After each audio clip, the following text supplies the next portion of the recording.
Bonjour à tous, je suis heureux de vous accueillir aujourd'hui pour ce nouveau voyage virtuel à destination de Madagascar avec mon ami Alexandre Poussin.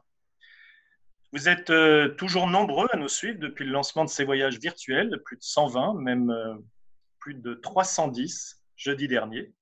Vous êtes ce soir plus de 135.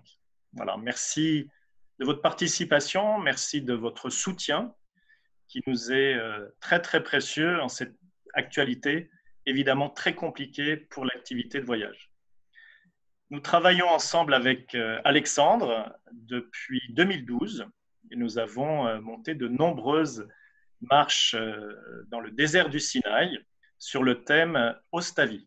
Peut-être d'ailleurs que parmi vous, certains ont participé à ces marches. De 2014 à 2018, Alexandre, avec son épouse Sonia et leurs 2 enfants, partent pour l'aventure Madatrek que vous connaissez évidemment. Vous avez peut-être même visionné le film. Cette aventure est magnifique, les images sont superbes, les paysages splendides, les rencontres émouvantes. Je dirais même que leur famille est presque idyllique. Mais derrière cette réalité, il y a l'envers du décor, l'autre côté du miroir, et un quotidien, quand même à le dire avec un peu d'humour, Alexandre, une vie de confiné nomade, à 4, dans 4 mètres carrés pendant 4 ans. Et évidemment, cette réalité implique beaucoup d'adversité. D'abord la routine, la gestion des enfants, la fatigue, les baisses de morale, l'adversité de la nature, peut-être parfois des habitants. J'ai demandé à Alexandre, qui a accepté avec enthousiasme, de nous partager les ressorts, les ressources dans lesquelles il a été puisé, les ressources humaines évidemment, physiques, mais aussi intérieures, psychologiques, pour vivre cette aventure. Et j'espère que ce voyage virtuel vous aidera à mieux le ressentir de l'intérieur. Alors sans plus tarder, je vous propose d'embarquer pour ce voyage. Au préalable, permettez-moi de vous préciser sur un aspect plus technique. Évidemment, cette émission est en direct, ce voyage est en direct. Vous aurez la possibilité à la fin de pouvoir poser des questions en direct à Alexandre. Pour cela, vous pourrez utiliser le petit module qui est en bas, qui s'appelle Q&R, pour poser des questions à Alexandre, qui évidemment se fera un plaisir d'y répondre. Alors, sans plus tarder, je vais passer la parole à Alexandre. Alexandre, est-ce que tu m'entends? Oui, je t'entends et je te vois. Eh bien voilà, c'est à toi. Eh bien, bonjour à tous. Je suis très heureux de vous retrouver dans ma charrette. Alors là, pour le coup, c'est une vraie charrette virtuelle, même si cette conférence n'est pas virtuelle, puisque je vous parle et que je vais vous parler d'un voyage réel. Et dans cette charrette, je n'ai jamais parlé, si sauf une fois, en duplex sur Skype avec La Réunion, pour le Festival d'aventure de La Réunion, où on n'avait pas pu se rendre présent parce qu'on était en retard. Et on avait fait avec toute la famille un petit Skype depuis la charrette à Mananaar. Donc vous voyez, ma famille est aussi là, mais là, elle n'est pas réelle. Il y a Sonia, Philae et Ulysse. Et effectivement, j'ai tout de suite été séduit par cette problématique parce que, en fait, même si nous étions nomades et à l'aventure, nous avons vraiment, réellement eu une expérience du confinement parce que nous avons vécu à 4 intensément pendant 4 ans. Qu'est-ce que ça veut dire? C'est qu'il n'y avait jamais plus de 10 mètres, 20 mètres entre nous, 24 heures sur 24, pendant 4 ans. Alors, essayez de vous projeter, vous, dans vos vies avec vos enfants. Vous partez au travail, ils vont à l'école. Quand c'est des vacances, le premier jour, tout le monde est content, mais le dernier jour, tout le monde dit « yes », ils retournent à l'école. Là, on était tout le temps ensemble. Alors, il a fallu, d'abord, bon, on se connaît évidemment, il a fallu s'apprivoiser, mais l'aventure était pleine d'incertitudes et d'inquiétudes. Et très rapidement, il a fallu mettre en place des routines. Alors, par exemple, dans la tente, notre tente, elle était grande comme votre lit king size, le lit parental. Il fait 2 mètres sur 2 mètres. C'était l'intérieur dont on disposait dans la tente. Et pour ne pas se chamailler, il a fallu qu'on ait des petites habitudes. Donc, moi, je dormais à droite. Juste après moi, il y avait Philae. Ensuite, il y avait Ulysse. Et de l'autre côté, à l'extrême gauche, il y avait Philae. Et donc, on avait chacun notre petit tapis de sol, à côté de la largeur d'un tapis de sol. C'était notre espace vital sur lequel personne d'autre n'avait le droit d'empiéter. C'est là qu'on prenait nos repas, c'est là qu'on dormait, c'est là qu'on travaillait, qu'on faisait l'école. Et moi, j'enregistrais les images du jour, je les sauvegardais, à la fois les photos, à la fois les films et à la fois les images de drone. J'avais pas mal de travail à faire sur ces images. Sonia s'occupait de toute l'intendance et de la logistique. Et ensuite, en dernier ressort, moi, j'écrivais mon journal. Donc le soir, vous voyez comme cette photo qui apparaît, il y avait aussi des moments où quand il pleuvait pas et qu'il n'y avait pas de moustiques et que c'était pas hostile, de grands moments de quiétude, le repos du soir autour du feu, en attendant que le riz cuise. Donc, vous voyez la charrette qui est derrière. Et le feu, c'était toujours très présent dans notre vie. Et ça a été vraiment fédérateur de la famille pour parler. En fait, on se rend compte qu'on n'a plus beaucoup d'espace dans nos vies pour discuter, un temps de parole pour partager. On a tous des vies décousues dans notre société. Peut-être que ce confinement actuel que l'on vit a remis un petit peu d'ordre dans tout ça, dans ce malheur d'ailleurs, mais il y a toujours des choses merveilleuses à tirer de grandes épreuves. Là, le feu, nous aidait à nous concentrer. Alors, Ulysse est devenu le maître du feu, la petite vestale du foyer. Et avec les gars, tous les soirs, il était avec le feu, au coin du feu, quand il n'y avait pas de moustiques, hein, parce que le palu a été aussi un très sérieux problème pour nous sur la moitié du voyage, la moitié est du voyage, exposé à beaucoup de pluie et d'humidité. Là, sur la côte ouest ou dans le nord, il n'y avait pas de moustiques, donc on pouvait vivre dehors longtemps. Tandis qu'à l'Est, dès 17h, dès 17h30, dès que la tente était montée, paf, on allait se réfugier dans la charrette. Alors, je vous propose de regarder ensemble notre première nuit, notre premier matin, dans un endroit tout à fait particulier. Vous allez voir, je vous en parle après.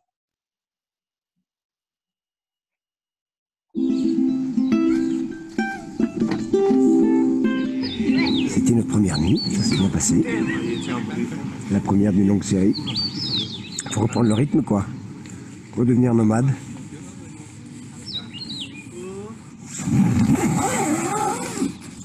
Bonjour la compagnie. Alors madame est sur son 31. Oui. Tout moucheté par... Tout moucheté par ma fille, le premier jour. Et qui c'est cet asticot là? Là, il a même pas dormi dans un sac de couchage, lui. Non, lui... Oh, la momie. T'as bien dormi, Ulysse? Hein? Moyen? Lui, il a peut-être assez bien dormi, lui. C'est super bien. C'est génial, hein, les sacs de riz pour dormir. Ouais. Et toi, t'as un beau sourire, ça veut dire que t'as pas trop mal dormi. Ça va être le rêve de marcher quand il fait froid. Ouais, il faut vite plier, là. Plier, plier, plier. Ouais. Allez, Ulysse, debout.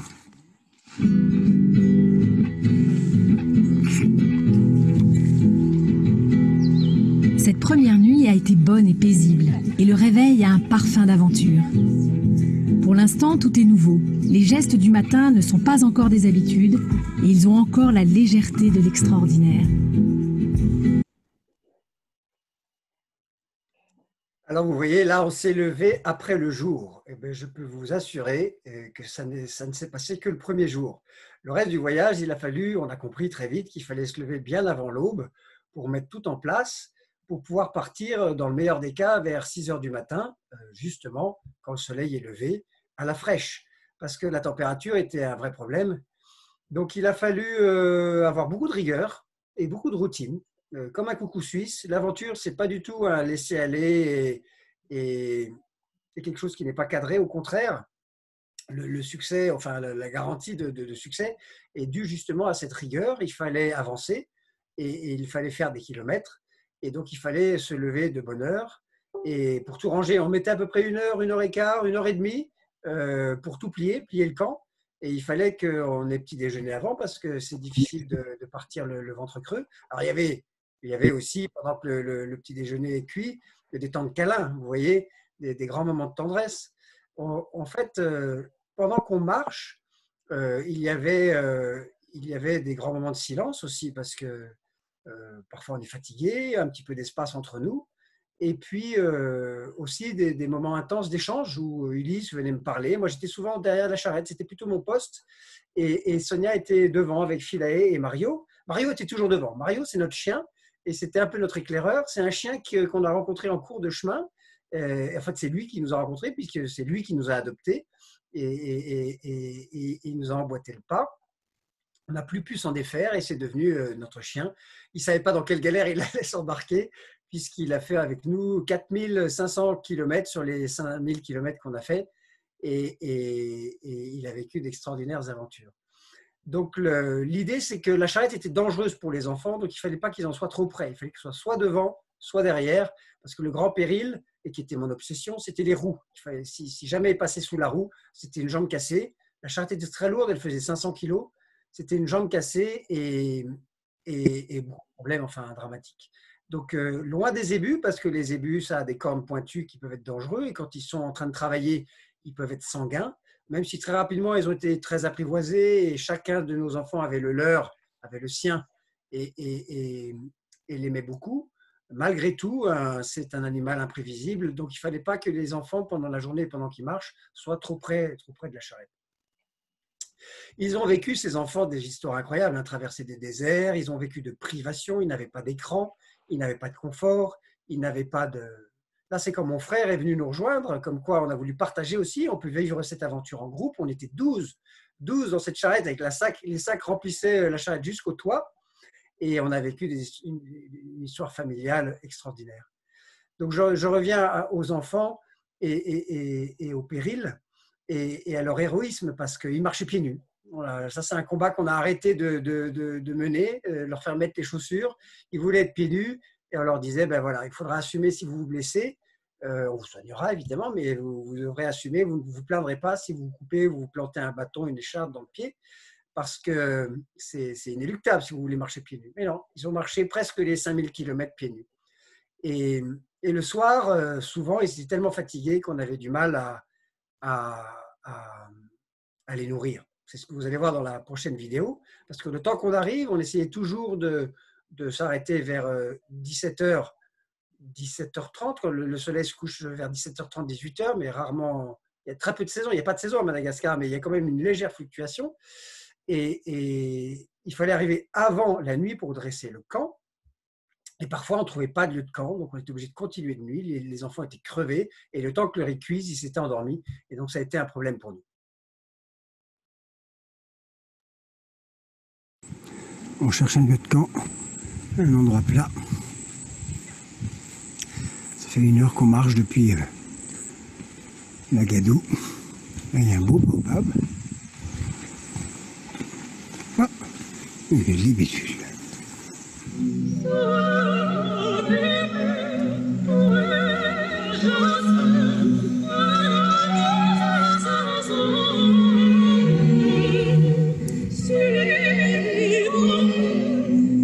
Voilà.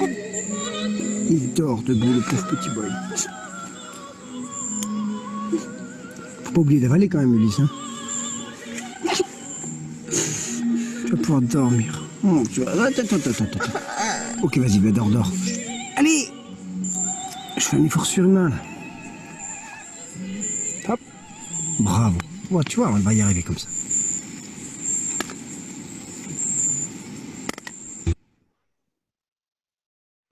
Donc, vous voyez les bourreaux d'enfants que nous étions, que nous fûmes. Non, sérieusement, c'était un problème de les nourrir parce que le soir, même s'ils ils préféraient qu'ils ordinent, dit-on. Mais non, il était vraiment impérieux pour nous de les nourrir parce que c'était l'énergie du lendemain. Et donc, quand on ne trouvait pas un lieu de camp avant le soleil du couchant, c'était totalement dramatique. Il fallait le faire, mais parfois les circonstances faisaient que c'était impossible. Là, précédemment, au soleil couchant, on était dans la boue jusqu'aux genoux. On n'en sortait pas. On était dans des marécages. On venait de traverser un fleuve avec des épreuves insensées. Et donc, trouver un endroit dans la brousse plat, on n'a pas envie de couper des arbres. De toute façon, ça prend du temps, couper un arbre. Et puis, il y a tellement d'arbres qui souffrent à Madagascar que ce n'était pas à nous de couper. Donc, il n'était pas question de.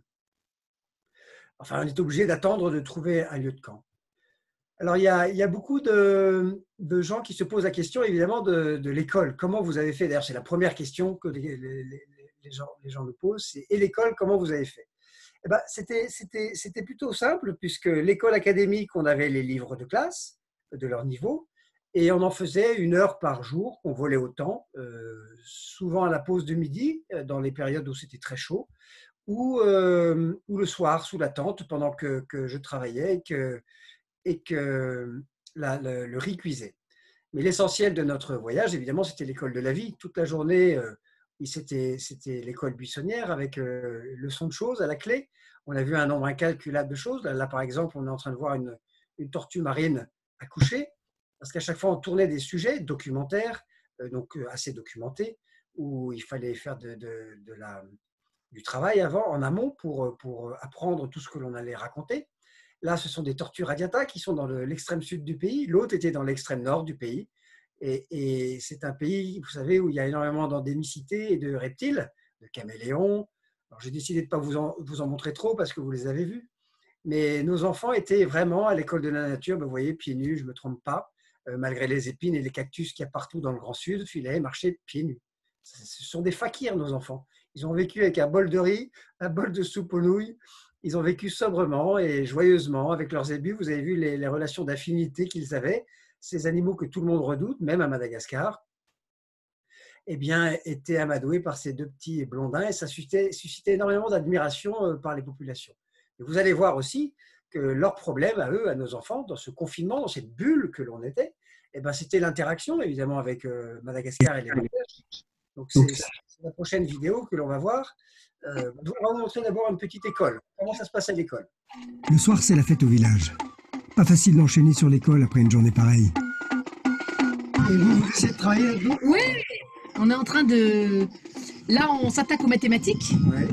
Et, enfin, ici, français, et là-bas, mathématiques. C'est bien. Et en musique, ça vous gêne pas? Non, c'est sympa. Musicien, ça Bon, va. là, ce qu'on fait, c'est sympa. Là, on va faire la phrase affirmative et la phrase négative. Donc, c'est assez facile. Parce que ce soir, on est assez fatigué et c'est pas le moment idéal pour travailler, pour les petits-enfants. Mais c'est le seul moment où on arrive à trouver du temps. Sinon, dans la journée, il y a trop de choses à faire et voilà. C'est l'étape. C'est l'étape. Allez, on ferme l'école. Merci.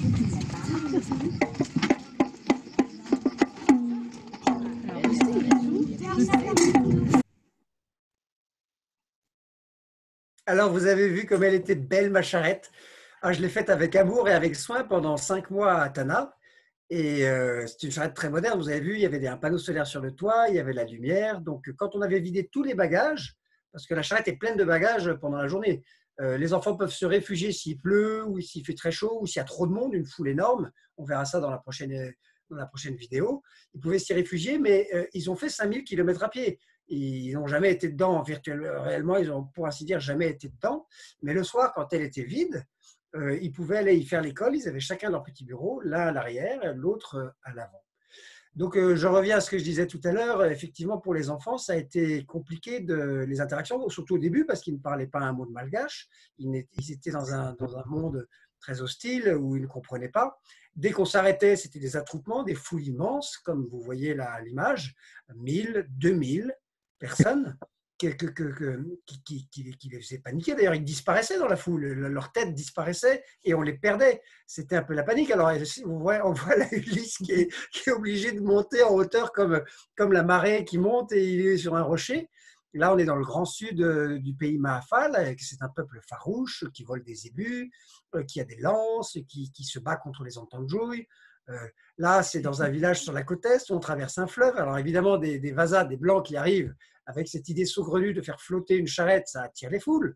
Et donc on était contents, ça. On provoquait, on recherchait le contact. Mais au début, c'était un petit peu cuisant pour nos enfants. Vous allez voir dans la vidéo qui vient.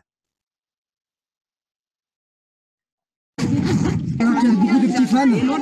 Oui, alors il me disait pourquoi les enfants ne sortent pas. Alors je dis parce qu'ils ont un peu peur. Alors il me dit mais comment ça ils ont peur de nous, on est gentils? Je dis oui vous êtes gentils mais vous êtes juste 300 et en fait il y a trop de monde, ça leur fait peur. Alors ils avaient du mal à le comprendre. C'est un peu dur, toute cette foule dehors. Ah oui, très même. Et là, vous vous sentez à l'abri, en sécurité? Oui, et quand même ils ouvrent. Par là, par là. J'essaie de regarder par les petits trous. Pour vous, c'est ce qu'il y a de plus dur dans ce voyage? Oui. Dans chaque village, le même scénario se reproduit. Attroupement et encerclement. Ulysse et Philae sont une attraction irrésistible, si bien que nous sommes souvent obligés de nous mettre à l'écart pour les préserver. Vous voyez, c'est l'apprentissage de l'altérité, une autre culture, être une curiosité, être en permanence un objet de fascination et de surprise. Donc, ils s'y sont habitués et vous verrez dans les photos qui suivent que rapidement, au bout de 3 mois, disons, ils se sont malgachisés, africanisés et habitués à interagir avec les enfants et à développer des stratégies de survie pour ne pas les exciter, ne pas réagir, ne pas surréagir à l'excitation et avoir des vrais amis.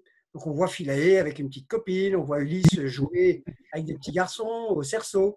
Là, on est dans le Grand Sud et c'est plutôt la fête, là c'est la joie. Ulysse, c'est plutôt flatteur d'ailleurs d'être aimé et d'être accueilli dans la joie par les cris et les rires. Tant que ça ne devient pas de l'excitation et un mouvement de foule incontrôlable, c'est quelque chose de merveilleux. Et d'ailleurs, c'est pour ça qu'on voyage. C'est ce que l'on recherche, la fraternité. Là, j'adore cet endroit, cette image, cette photo. C'est un moment magique. Là, ça prouve qu'on a réussi notre coup, entre guillemets, et qu'on n'a pas perdu notre temps. C'est quelque chose qui me touche, rien qu'à revoir cette photo.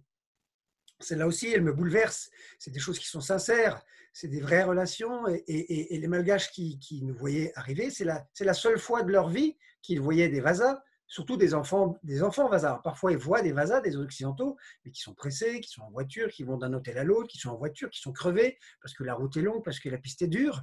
Et là, on prenait le temps, on marchait, on était inculturés, on utilisait leurs moyens de transport, on parlait leur langue, on connaissait leurs soucis, leurs problèmes, on était empathique. C'était de l'inculturation empathique. Donc forcément, ça se passe beaucoup mieux dans ces conditions-là. Et très vite, le voyage est devenu ce feu d'artifice d'amour, d'échange, de compréhension, parce que nous, on avait besoin d'apprendre, de comprendre quelle est la vie des Malgaches. Il y a des moments, vous verrez dans la vidéo suivante, que c'était quand même un petit peu flippant. Il y avait des moments où on ne contrôlait pas du tout ce qui se passait. Et on se laissait porter. Oh putain! Alexandre!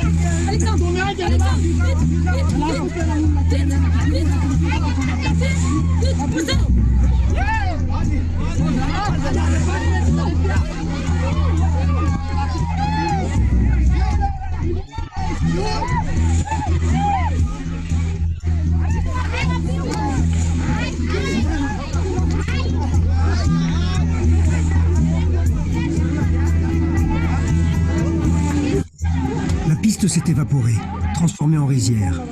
Nous ne savons plus par où passer. La foule devient pressante, il faut partir. Il n'y a pas d'autre issue que le canal. Priorité, garder son calme. Bon, la digue était cassée, on vient de vivre un moment un peu extrême, où la charrette a failli se renverser, avec les enfants dedans en plus. Et toute cette foule autour, c'était un peu stressant. Nous sommes inquiets de la tournure que pourrait prendre cette folle équipée si un enfant se blessait en nous suivant.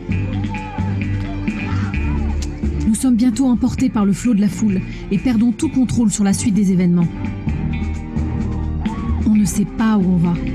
Il n'y a plus rien à faire que se laisser porter.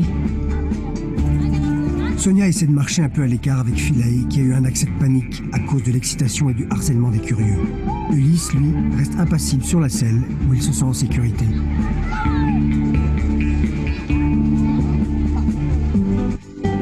La délivrance arrive après plus de 2 heures d'angoisse, mais sous la forme d'une autre épreuve. Une pente vertigineuse dans laquelle la foule se fait encore plus dense. Et pour finir cette journée en beauté, Ulysse a la bonne idée de disparaître pendant près d'une demi-heure dans cette foule de plus de 2000 personnes.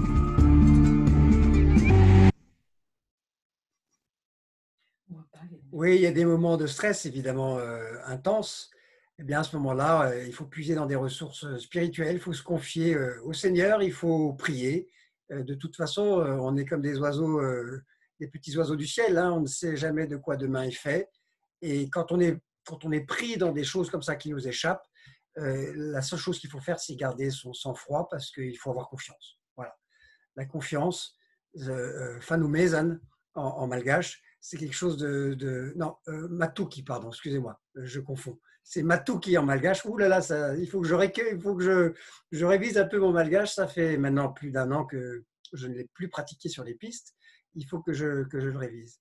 Donc il fallait sans cesse être au diapason de la culture locale, qui est la culture du mot-amour, qui est la culture du lentement, qui est du doucement. Donc Madagascar, c'est vraiment, la culture malgache est très particulière. C'est une culture qui est très de douceur, de calme, de dialogue, d'échange, les kabars. Et il ne faut jamais hausser le ton, il ne faut jamais s'énerver, il ne faut jamais rien transgresser. Il ne faut pas jamais être le chef, il faut toujours être très poli, il faut toujours être très aimable. Et il ne faut pas avoir de besoin, en fait. Il faut écouter, il faut être très souple et très patient. Donc, c'est qu'à cette condition-là que l'on peut dépasser les épreuves, parce que les épreuves étaient quotidiennes. On a vécu, d'un point de vue logistique, un camel-trophie permanente. J'ai fait le calcul, on a fait 39 expéditions bout à bout. Une expédition, qu'est-ce que ça veut dire? C'est-à-dire faire quelque chose de très ambitieux, avec un point de départ, un point d'arrivée, avec beaucoup de problèmes et beaucoup de logistique et beaucoup d'inconnus à la clé, et il faut les résoudre. Il y en a eu 39 qui se sont succédés. 39 gageurs. Là, c'était une des pires, c'était la RN5, une route impraticable en saison des pluies, enfin impraticable toute l'année, mais là, en plus, on était en saison des pluies, et en plus, j'avais la main cassée. Vous voyez, j'ai la main bandée, un zébu m'avait encorné, je m'étais défendu, et je m'étais cassé la main sur son crâne dur. Et malgré tout, il a fallu en sortir, ça a été 10 jours d'enfer, et d'enfer vert avec le paludisme, avec la fièvre, puisque moi, j'avais été mordu par une tique qui m'avait donné la rickettsiosis, j'avais 39, 40 de fièvre. C'est pour ça que je ne porte pas de chemise, parce que j'ai tellement chaud, je suis tellement faible et tellement mouillé, et je n'ai qu'une main invalide. Quand ce n'est pas la boue, c'est le sable. Quand ce n'est pas le sable, c'est encore autre chose. Là, dans le sable, la charrette, elle s'arrête. On avait inventé des pneus qui étaient une forme de raquette qui augmentait la portance des charrettes, qui leur permettait d'aller sur le sable. Mais sinon, c'était la poussière.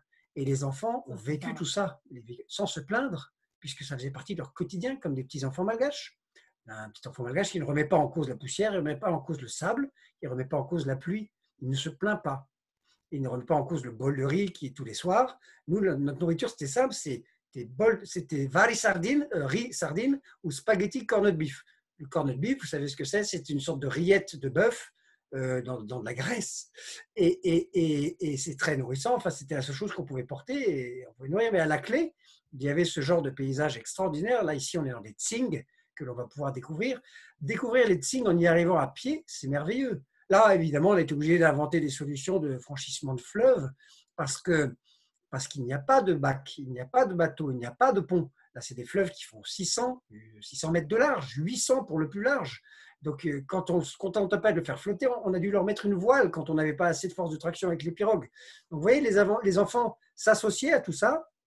Notre souci constant, c'était leur sécurité. Donc, il y avait plein de protocoles. Ils passaient d'abord en pirogue avec des gilets de sauvetage, puis les bagages. Une fois que tous les bagages étaient de l'autre côté, on faisait traverser les ébus à la nage et la charrette en dernier. Donc, il fallait survivre à toutes ces épreuves. Et dans la vidéo qui vient, vous allez voir qu'est-ce que c'est, une petite pluie malgache qui vous arrive sur le coin de la figure.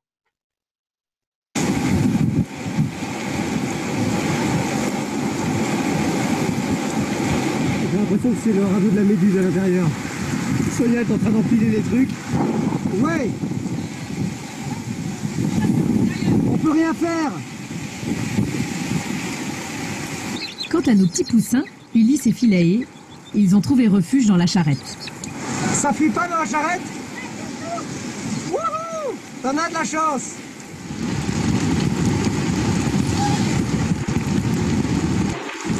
Bon ben ça va, la situation est sous contrôle ici. Les sacs d'expédition étanches au barrage.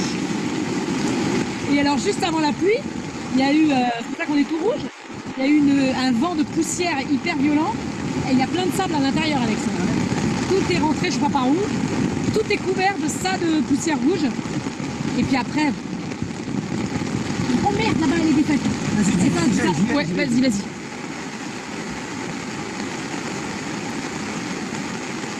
Il est super rigole là.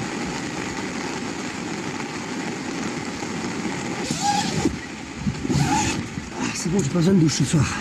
Est-ce que t'as ton taille qui douche? Ah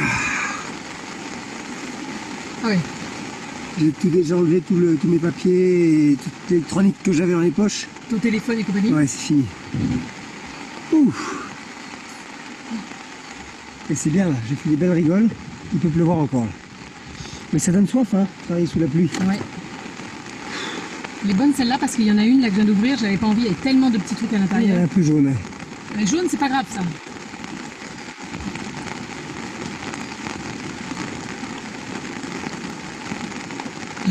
J'adore les bras, le bronzage de camionneur. Tu parles de camionneurs. T'as déjà vu des camionneurs qui poussent leur camion toute la journée dans les montées? Bon, on attendait la pluie, hein, il faisait chaud. J'espère que ça va un peu. On rêvait d'une douche toute la journée. Ah, une bonne douche fraîche. Ben voilà, on a été servi. Faut pas rêver, c'est interdit. Parce que les rêves sont toujours exaucés.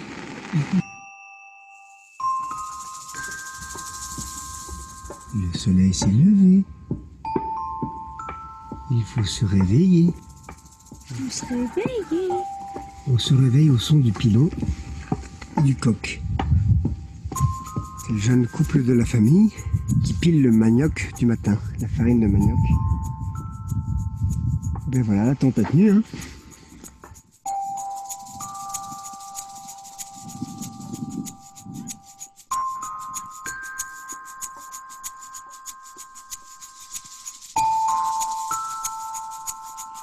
Moi, j'ai dormi moyennement parce que si je mets pas mes boules caisses, je suis comme Guet-au-trou. C'est-à-dire que toute la nuit, je suis à l'affût, je vérifie. Et donc, les deux petits monstres dorment à poil, complètement nus. Il y en a un, il dormait juste en slip.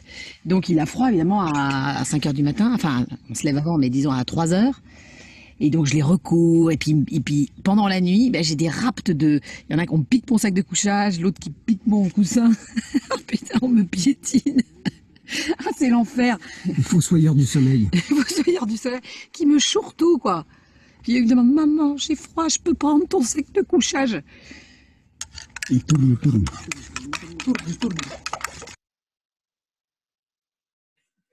Alors, vous avez vu, il y a deux choses qui me contredisent dans cette vidéo. D'abord, c'est qu'on n'était pas bien rangé. Enfin, on est bien rangé en début de nuit. Vous voyez, moi, je suis à droite et Philae est à gauche. Et en fait, vous avez vu, à la fin de la nuit, c'est un chantier, quoi. C'est la Bérésina, il y en a dans tous les sens. Ça, c'est la première entorse. Et la deuxième, c'est qu'il fait encore jour. Le jour s'est levé, on n'est pas parti. Vous avez vu que la veille avait été un peu tourmentée avec cette tempête et cette pluie. Et en fait, par définition, les matins nocturnes, les départs nocturnes, ne les filmez pas puisqu'il n'y a pas de lumière. Donc, les rares matins qu'on a pu filmer, c'était ceux où il y avait le soleil qui s'était déjà levé. Voilà. On était en retard.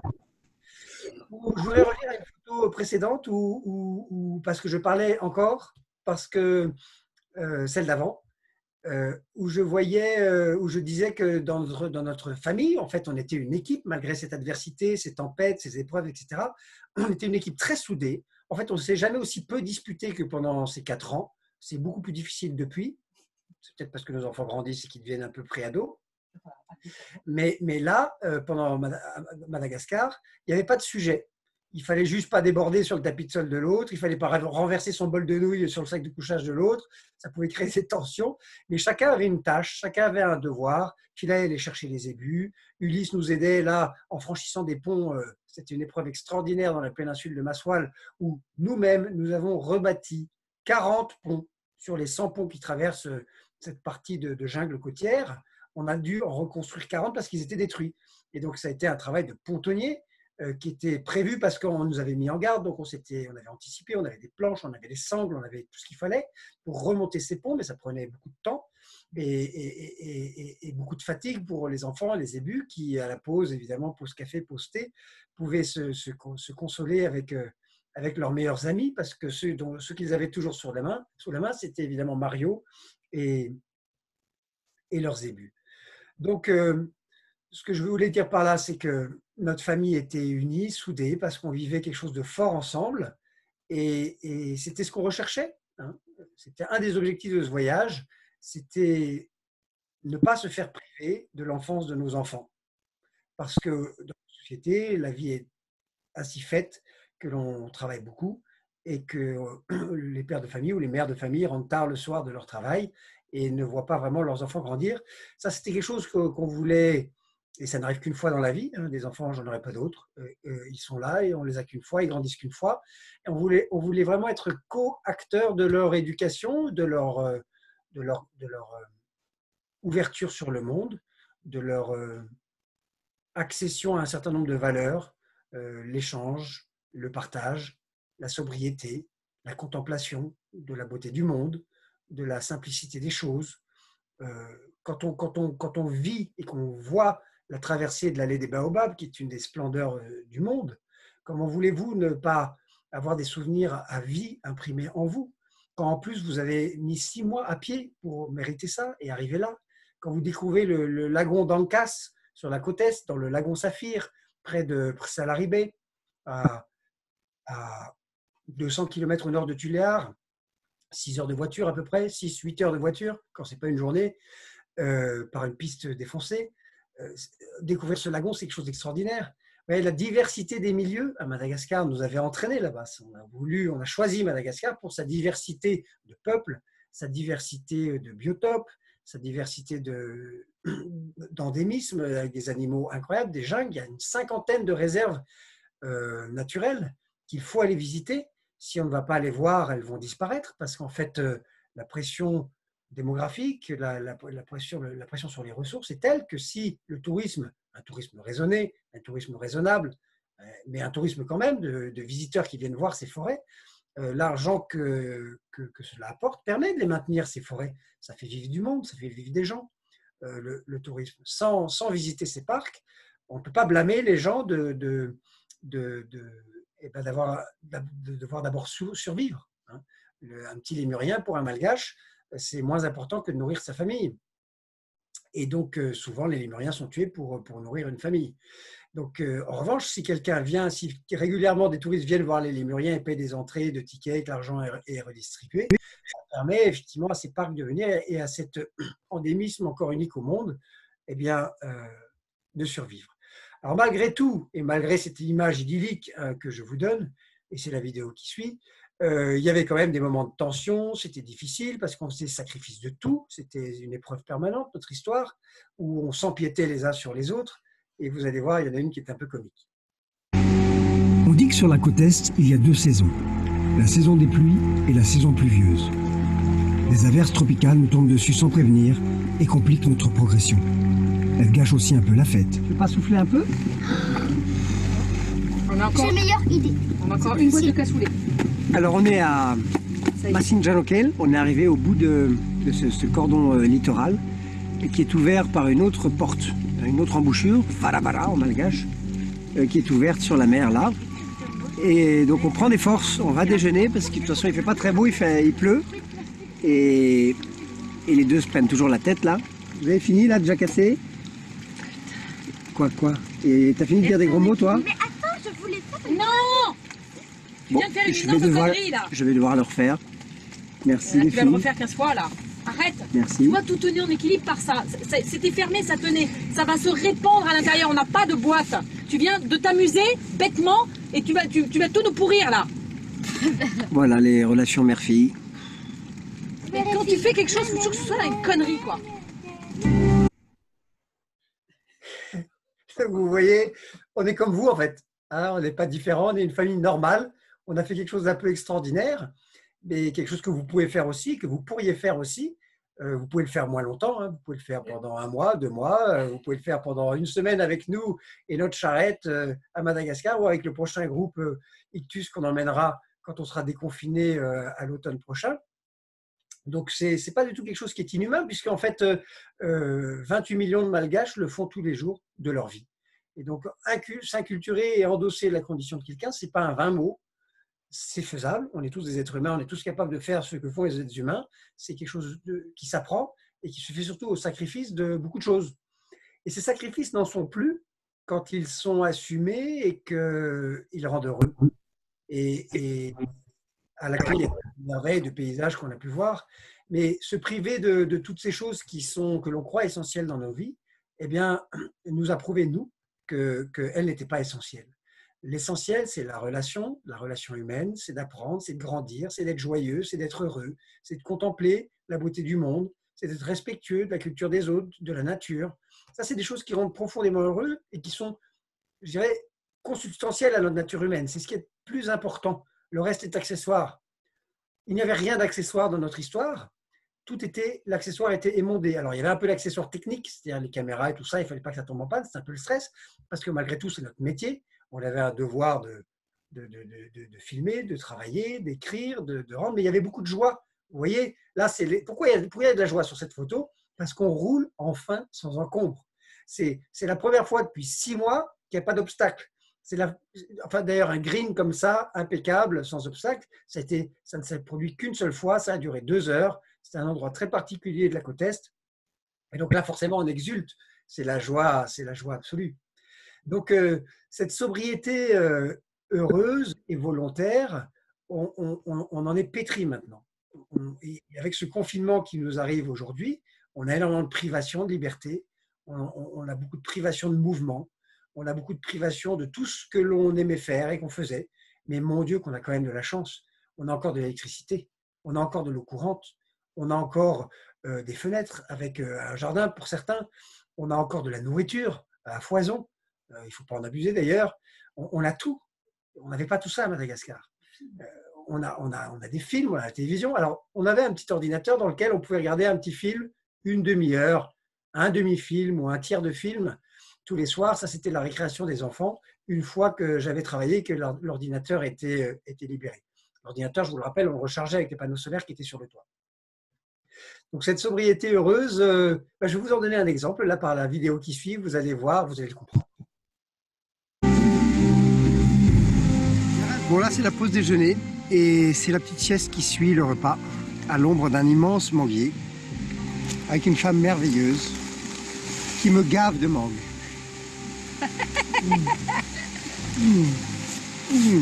Wow. Les mangues de Diego sont considérées comme les meilleures du monde. Et là, c'est du concentré de bonheur. Voilà, on a été sobre ce matin, on n'a fait que 10 km. Il faisait chaud, on a vu un arbre, on s'est arrêté. Voilà. C'est peut-être pour ça que ça fait 3 ans. 3 ans qu'on marche à Madagascar. La sobriété heureuse, eh bien, ça ressemble à ça. Je crois qu'on va devenir des apôtres de la sobriété heureuse.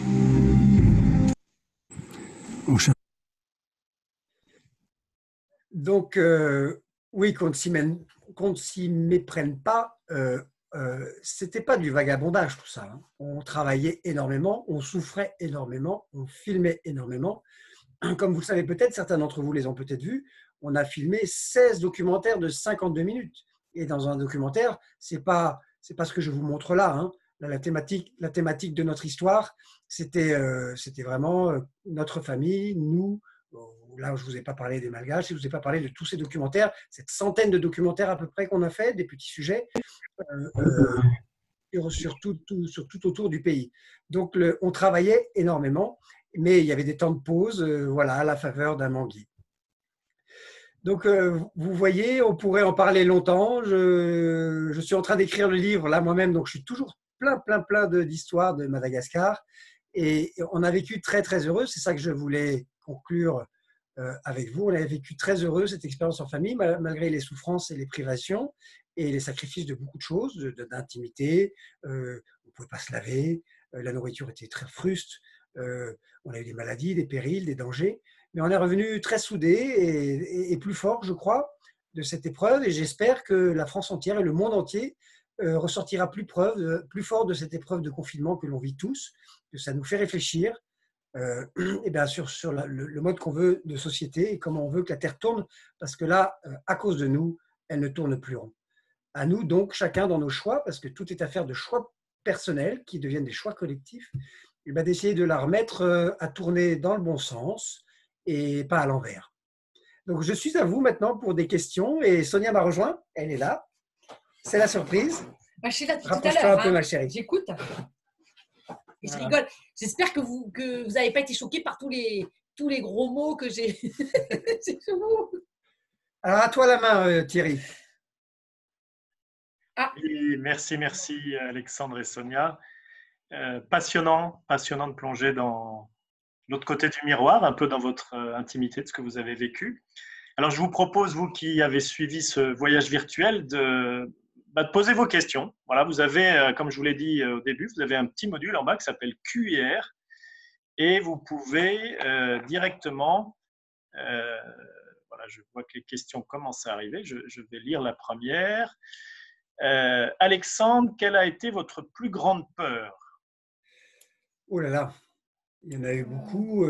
Bon, là, on l'a vu à l'image tout à l'heure. La plus grande. Sérieusement, je pense que tu avais peur que si jamais quelque chose arrive aux enfants, qu'on ait un accident ou bien qu'ils aient une maladie, qu'on puisse pas, on était beaucoup trop loin pour être accessible et voir un médecin. La seule peur, c'était ma responsabilité, c'était qu'il n'arrive rien aux enfants. Le reste, en fait, m'importait assez peu. Ma femme, oui, mais bon, elle est adulte et responsable. C'était les enfants qui étaient notre souci constant. Et concrètement, des attaques de bandits, il y en a eu qui se sont précisées autour de nous, mais qui n'ont finalement pas eu lieu parce qu'on a réussi à les déjouer. Ça, c'est des peurs qui sont ponctuelles. Traverser, quand Ulysse a disparu dans la foule, j'ai eu un peu peur, mais là, comme je vous l'ai dit tout à l'heure, je m'en suis fié à la confiance. Traverser des fleuves, quand la charrette a failli couler, ah oui, là j'ai eu très peur. Là, le moment où la photo brièvement tout à l'heure, où il y avait la voile dans la charrette, il n'y avait pas assez de pirogues qui tiraient la charrette. La chambre à air de droite était crevée en fait, elle a commencé à se dégonfler et la charrette a failli disparaître, on a failli la perdre. Là, j'ai eu très peur pour la charrette. Pas pour moi j'aurais sauté à l'eau, j'aurais nagé, mais notre aventure se serait arrêtée. J'ai eu peur aussi quand j'ai eu la main cassée. Je me suis dit, aïe, aïe, aïe, là, ça commence à être un peu chaud. J'ai 10 jours de marche dans des conditions épouvantables. Mais on s'est fait rapatrier à Mananaar en avion vers Tana, puis vers La Réunion pour que je me fasse opérer de la main. Donc, il y a toujours des solutions dans les moments de détresse absolue. La peur était toujours sourde, mais un peu présente, comme une épée de Damoclès, surtout dans les régions où il y a des dahals, des bandits qui volent des zébus, et on avait des zébus. Et je dirais que la moitié de nos 5000 km était avec cette épée sur la tête. Sur la côte Est, on ne craignait plus rien, il n'y avait plus aucun danger de ce point de vue-là, en tout cas. Mais sur la côte Ouest, il y a des ethnies, Farouche, Sakalav, Bar, Massilkour, qui, à une période de leur âge, ils font une sorte de service militaire au bénéfice de la communauté, ils vont voler les zébus des villages voisins. Et là, c'est un peu tendu, parce que tout le monde peut venir vous voler vos zébus la nuit, et nous, on en avait 2 au début, 4 ensuite. Moi je dirais que j'ai jamais eu peur. Parce que je suis quelqu'un, j'ai jamais peur.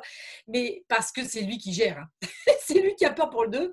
Parce qu'en Afrique, quand il y avait des lions, moi, je dormais comme une masse parce qu'évidemment, lui, toute la nuit, il veillait. C'est un peu injuste. Donc là, j'avais pas peur. J'ai eu peur vraiment. Mais d'ailleurs, c'est un des seuls moments où on est allé mettre nos enfants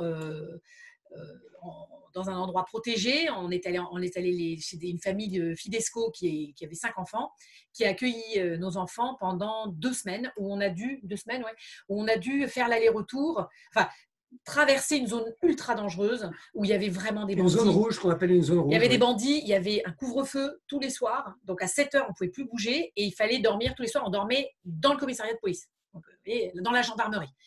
La tente là, à l'intérieur. C'était tendu, mais on n'avait pas les enfants. Là, donc c'était moins grave. Là, on avait peur, puis on entendait la nuit, ça tirait ça défouraillait dans tous les sens. Il y avait des attaques toutes les nuits. Donc là, c'était. On va essayer d'être un peu plus court chaud pour les réponses, parce que si on veut répondre à un maximum de personnes. Oui, Alexandre. Une question très intéressante de Sarah. Elles sont toutes intéressantes, mais celle-là, elle me plaît bien. Comment votre couple a-t-il survécu sans réelle intimité à deux? Ça, c'est vrai qu'on n'a pas eu d'intimité. Hein. L'amour était spirituel, dirons-nous. Oui, c'est sûr que l'amour charnel passait vraiment au second, troisième, quatrième, cinquième plan. Alors, j'ai appris, et j'ai ouï dire dans les médias que le confinement actuel, c'était pas vraiment la tendance. C'est le contraire. C'était plutôt le contraire. Donc, il faut aussi prendre ses distances physiques. Et en fait, après, la réponse est simple. Hein. Après 30 km ou 20 km, tout crasseux, tout pouilleux, la libido, elle est au niveau zéro. On est très, très fatigué. Hein. Voilà. Très, très fatigué. Et on n'a qu'une envie, c'est de dormir. Et on apprend à admirer son conjoint et à l'aimer sur d'autres bases, celles qui sont celles peut-être des personnes âgées ou qui grandissent. C'est quelque chose qui nous pend au nez. Mais ce qui ne vous empêche pas de nous aimer sur tous les plans. En tout cas, ça a renforcé notre amour, assurément. L'important, c'est l'amour, c'est le premier carburant. C'est le seul carburant qui nous a fait tenir, avancer et tenir 4 ans. Amour entre nous, amour avec nos enfants et amour avec les Malgaches. Sinon, on n'aurait jamais survécu à toutes ces épreuves. Ça aurait été impossible. L'amour, donc. C'était le ciment de notre aventure. Ceci dit, 4 ans, c'était long, hein, je vous le dis. Un petit message sympa de Anne K. Quel plaisir de vous revoir. Anne Candelier, pardon. Ah. Une question d'un anonyme. Quelle a été votre plus belle rencontre? Ça, c'est trop difficile parce que… Il y en a tellement. Oui. Il y en a des milliers. La plus belle, c'est horrible, c'est faire injustice aux autres. Ouais. On pourrait dire le père Pedro, on pourrait dire le père Emeric, mais ce sont des curés, ce sont des pères. Et c'est des gens un peu de notre famille. Il y a des sublimes rencontres avec des Malgaches. Je pense à ce sculpteur d'Alwal dans le Grand Sud qui fait des Alwal, c'est des poteaux funéraires que l'on plante sur les tombes. Et on a eu la chance, en pleine brousse, de se faire indiquer l'adresse de cette personne. Et on a vécu un moment merveilleux, avec lui un moment intellectuel de partage où il nous a expliqué sa culture et son métier. C'était extraordinaire. Monsieur Loret, qui est un monsieur adorable, qui à l'extrême nord, lui. Côte Est et complètement au nord, qui, lui, nous a accueillis chez lui d'une manière incroyable et qui nous a fait découvrir le riz Madame Rose, qui est le meilleur riz du monde, et qui travaille la nuit, à la lumière de la lune. Enfin, il était dans un petit paradis. C'était tellement simple, tellement beau.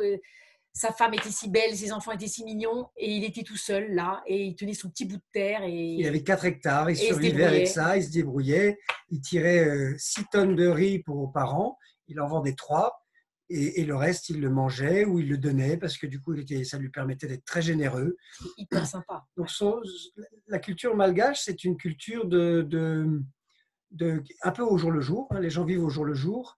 Donc, il y a une tension quand même dans leur existence et ce qui se passe actuellement est très, très inquiétant pour eux parce que la société ne les aide pas, ne peut pas les aider, n'a pas les moyens et n'a plus les structures.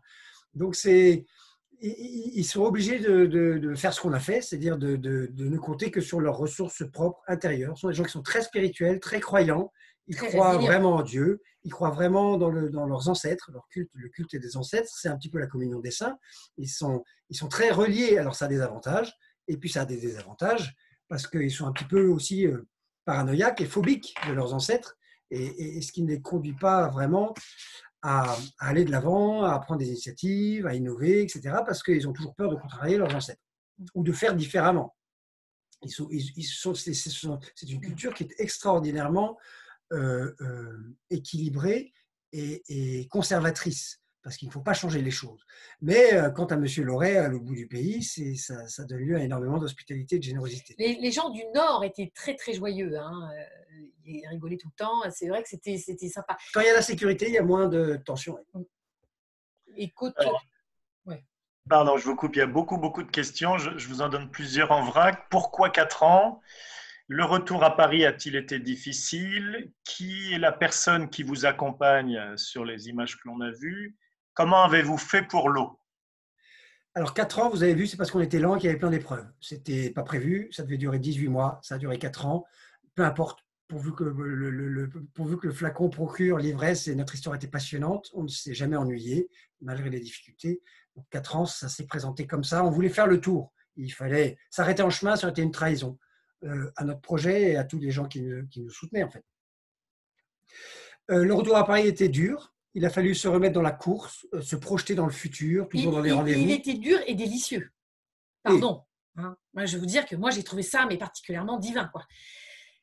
L'électricité, la lumière, ne pas faire clic-clac avec un petit interrupteur. Au lieu de se balader, d'ailleurs, la première semaine, on se baladait avec nos torches, nos frontales toute la journée, le soir. Dans la maison. Et on disait, tu sais, maman, il y a la lumière. Mais c'était un réflexe. Avoir des bains d'eau chaude, se laver presque tous les jours. C'est un truc de malade. C'est un grand truc de fou, quoi. Bon, on n'a pas abusé non plus, il ne faut pas exagérer. On ne se lavait pas tous les jours et d'ailleurs, on ne se lave toujours pas tous les jours. On se lavait avec un verre d'eau, quoi. Mais voilà, là, et puis l'intimité, être tout seul, être tout seul dans sa maison, dans sa chambre et fermer la porte. C'est un truc qu'on n'a pas connu pendant 4 ans. Ouais. L'intimité. Et moi, je dirais que j'ai mis 1 an à m'en remettre parce que j'étais absolument épuisée, fatiguée, toujours fatiguée, mais je me disais, c'est pas possible, qu'est-ce que tu as à être fatiguée? J'étais fatiguée, en fait, je récupérais le sommeil que finalement, pendant 4 ans, il était très morcelé, quoi. Je me souviens plus d'autres questions. Alors, sont les personnes qui nous accompagnent? Est-ce que tu as parlé de Revel? Non, malheureusement, c'était pas. Évidemment, on pourrait parler de. Il y a tellement de choses à dire. Voilà, vous nous demandiez quelle était la plus belle rencontre qu'on ait faite. C'est Revel. Revel, c'est notre bouvier, notre ami, notre frère, c'est notre équipier, parce qu'on est de la même équipe. Donc ça, c'est Revel. Et Revel est venu en France récemment pour des festivals. Il est venu 2 fois déjà. Oui, il a pu récolter un petit peu des lauriers de tous ses efforts et de ses sacrifices. S'il avait imaginé un jour qu'il viendrait en France grâce à cette galère, en fait, il n'y aurait jamais cru. On l'a rencontré à Morondave en remplacement d'un autre bouvier qui voulait rentrer chez lui. Donc, il y a eu une petite tournante au début comme ça de gens et qui, lui, est resté après tout le voyage avec nous. Le second bouvier, lui aussi a pu tourner. On en a changé 1 ou 2 fois. Mais c'était notre traducteur, c'était lui qui nous a appris le malgache, la culture, les coutumes. C'était lui qui avait des problèmes, qui allait un petit peu au front pour parler avec les autorités locales, le chef de village, le président Fouktan, qui est l'autorité des petits hameaux, des petits villages. Et puis il était très calme, très, très sage. Il avait vraiment un bon fond, quoi. Et donc, quand nous, on chauffe un peu, nous les Occidentaux, tout de suite, là, on est un peu latin.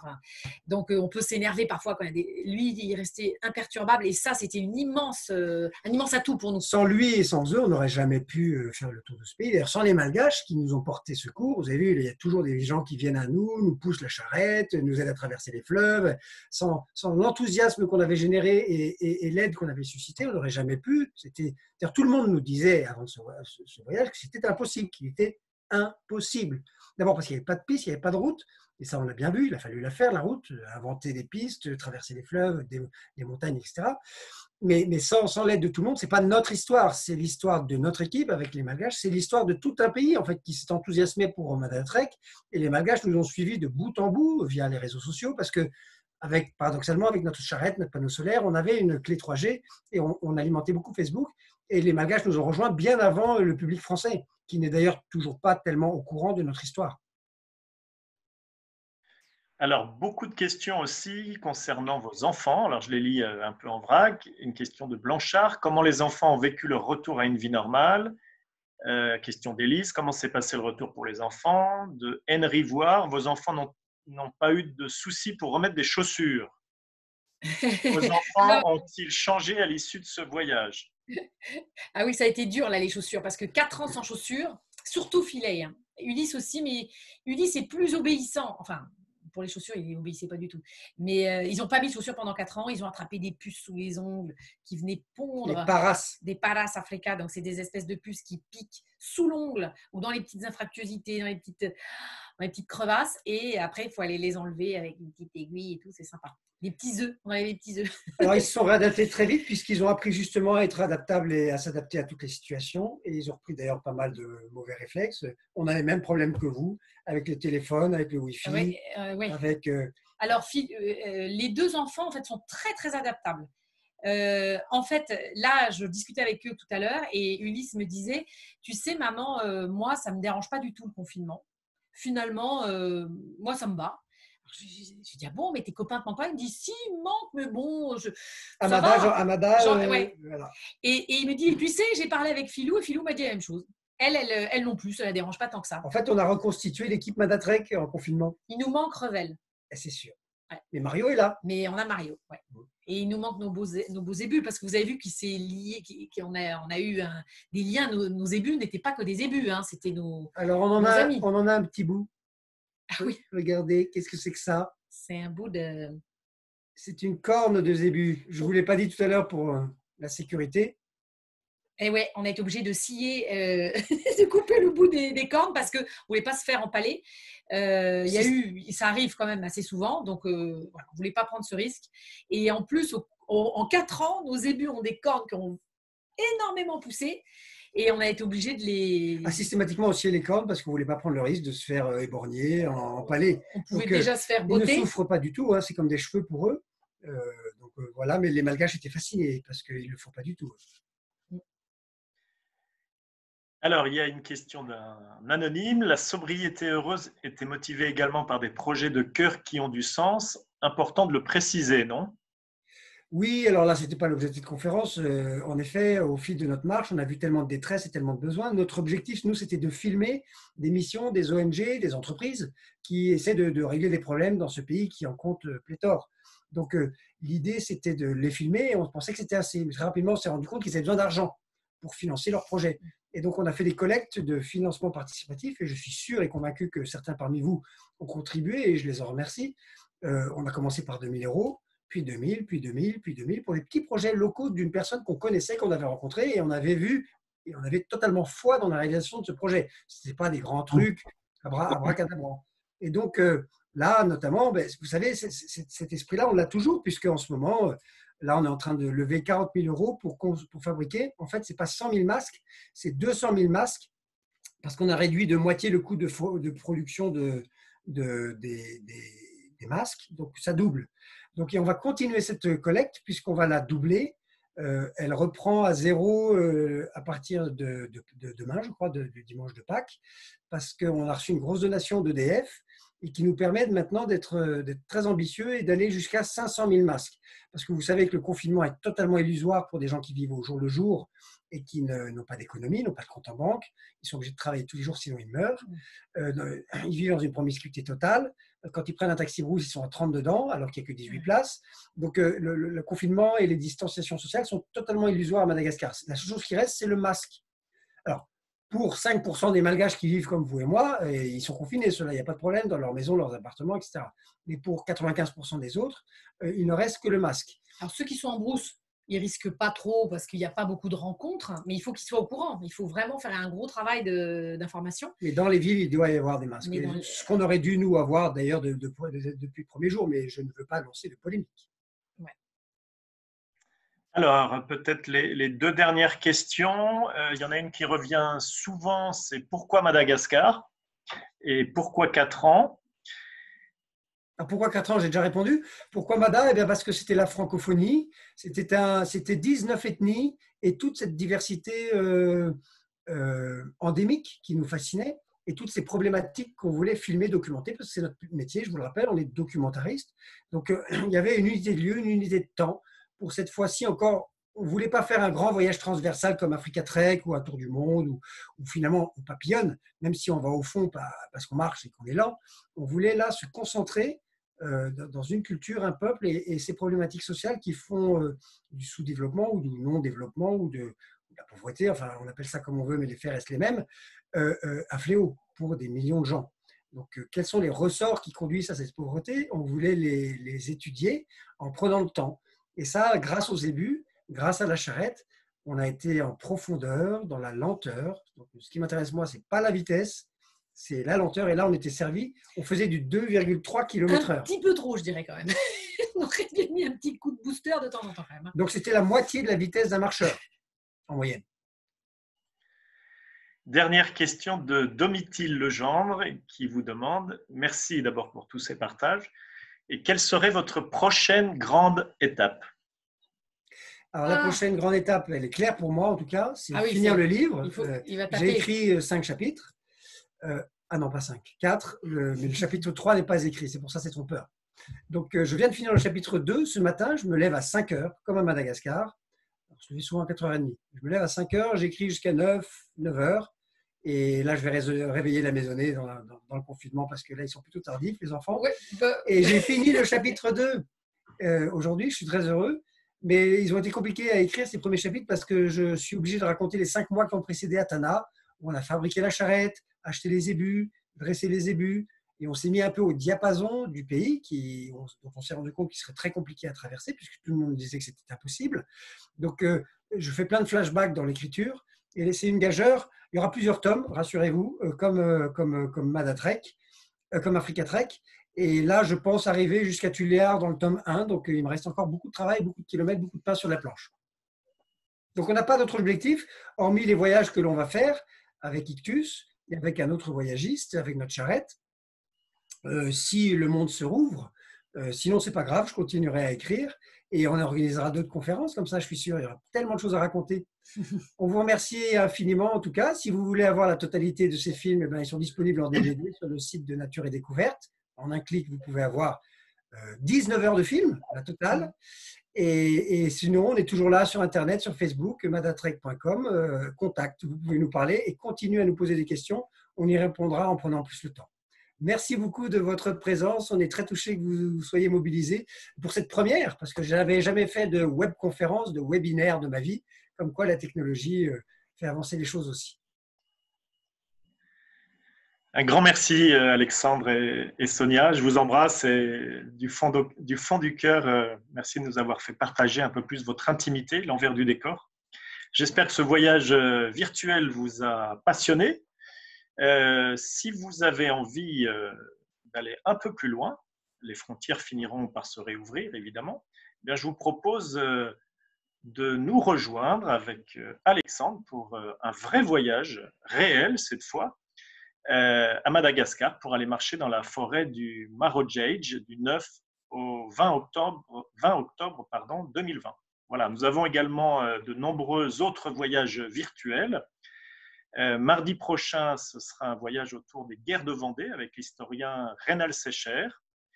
Mercredi 15 avril, Algérie, terre de passion avec Frédéric Pons, avec qui j'ai eu la chance et la joie de découvrir, enfin pas de découvrir, mais de voyager en Algérie.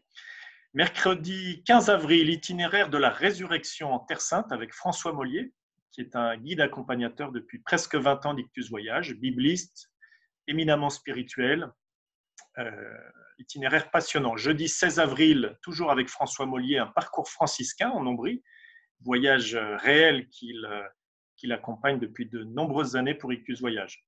Vendredi 17 avril, un voyage autour des disciples d'Emmaüs avec le père François de Sales, en direct de Jérusalem, ou plus précisément de Nicopolis, où il habite depuis 17 ans. Nicopolis est un des sites archéologiques où, d'après la tradition, une des traditions, aurait eu lieu l'épisode des disciples d'Emmaüs. Samedi 18 avril, avec Bernard Tolek, l'expérience du désert et la transformation positive.